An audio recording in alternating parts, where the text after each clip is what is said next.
मराठी मुलांसाठी खूप चांगली बातमी आहे। म्हणजे मुंबईमध्ये त्याचबरोबर पुण्यामध्ये परप्रांतीय रिक्षा चालक, टॅक्सी चालक प्रचंड मोठ्या प्रमाणात वाढलेत आणि परिवहन मंत्री जे आहेत प्रताप सरनाईकजी यांनी चांगला निर्णय घेतलाय। तो काय निर्णय घेतलाय तर इथून पुढे ज्या माणसाला मराठी बोलता येणार नाही, म्हणजे परप्रांतीय असो किंवा तो आपल्यातला जरी असेल, तरी जर त्याला मराठी बोलता येत नसेल तर त्याला रिक्षाचा परवाना मिळणार नाही किंवा टॅक्सीचा परवाना मिळणार नाही। यामुळे होईल काय, जे आपले मराठी आहेत, मराठी बांधव जे आहेत ना आपले, यांना कामं मिळतील, बेरोजगार जे आहेत ना यांना कामं मिळतील।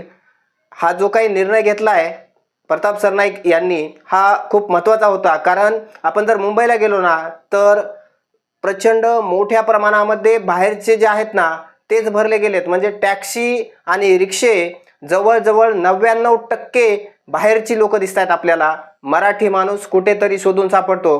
त्यामुळे आता योग्य वेळ आलेली आहे, तुम्ही देखील रिक्षाचे परवाने काढून घ्या, टॅक्सीचे परवाने काढून घ्या, जेणेकरून तुम्हाला देखील रोजगार मिळेल। तुम्हाला याबद्दल काय वाटतंय? तुमच्या प्रतिक्रिया आम्हाला नक्की द्या आणि चॅनलला नवीन असाल ना तर सबस्क्राईब करा।